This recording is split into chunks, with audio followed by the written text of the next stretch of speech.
Do you have a rabbit's foot? Or maybe a horseshoe? How about a four-leaf clover? Whatever good luck charm you prefer, it's time to dig it out because tomorrow is Friday the 13th.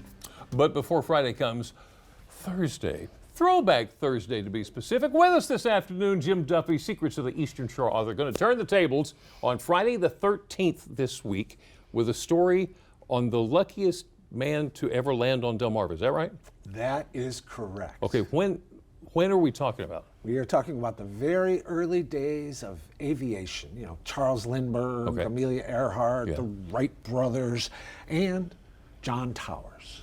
Wait, I'm sorry, who? John Towers. John Towers. Good old John. I had not heard of him either until Okay. until recently, until I stumbled into this story recently. He was born in Georgia, found his way to the Chesapeake area by entering the Naval Academy. And he graduated and he did what Naval Academy graduates did. He sailed around the world on some ship. But then he signed up for a new adventure. He was one of the first 3 people to be in naval aviation. One of the first 3. One of the first 3. Wow. I know. And they were like daredevils because this is highly dangerous. I mean, we're talking it's a seaplane with those fins on the bottom and the 2 wings, and there's all these struts connecting them and everything like that. So he's based in Annapolis, and if you're testing out this flight, and what do you need to land? You need a nice flat landscape, and you need some nice wide rivers. So here we go. Sure. Here we go. They're going to fly from Annapolis across the Chesapeake Bay. And I first came across him when I came across an old picture of a huge crowd gathered near Centerville and the Corsica River watching him land his seaplane in the middle of the river. And that was in 1912. Later that year, he set a speed record for crossing from Annapolis to Love Point. He was going the then unthinkable 80 miles an hour. Our planes go 500 miles an hour, but you got to start somewhere. And these are these little death traps, you know, open air and everything like that. But it's the next year is the amazing story. This is going to be one of those stories that people are going to be like, "You're making this up, aren't you?" All right. So he and a guy named Lloyd Billingsley get in a plane in Annapolis, and they are going to Claiborne in Talbot County. And they're coming down past Kent Island. Everything is fine, the weather's fine, no problems. And then all of a sudden, out of the blue, a gust of wind comes up, but it comes up from below the plane, all right? And it flips the plane forward. So now it's like an osprey diving down into the water. Mr. Billingsley, tragically, goes flying into the steering mechanism and the rudder controls, knocks all those out, then falls out of the plane, and he passes away. He's the first casualty in Navy aviation history. Now, Mr. Towers, he's in the back seat. He just so happens, he didn't do this all the time, he just so happens while flying, felt right, to be holding on to one of the struts. Right. 1,600 feet in the air, the plane jerks forward, he holds on.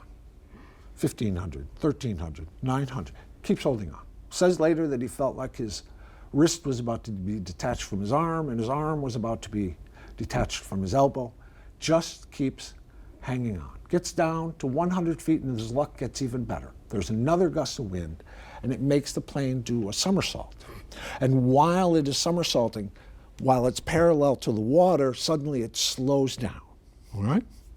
And then it flips into a position so he's at the back end of the crash instead of the front end of the crash, so nothing lands on him.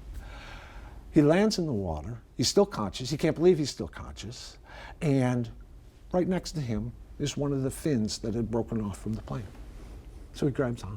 Now the Navy was not completely unprepared. They had people stationed with motorboats in case of accidents.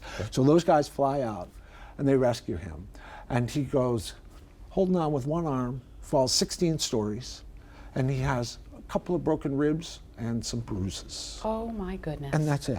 That's that. Isn't that unbelievable? So did he go on to continue to fly after that? Because I'd be scared to death. He did. So the Secretary of the Navy came to visit him and said, "Son, we want you to take 3 months off. Go back to Georgia, do what Georgia boys do, go fishing, go hunting."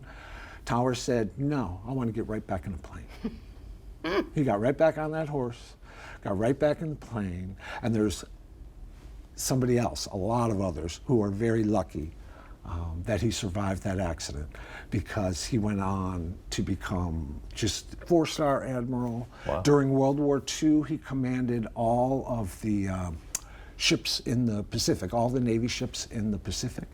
So by the time that he died, he had like enough medals to come from the tip of his toes to the top of his head and all the way down the backside. Wow. And there's one other thing to think about with John Towers.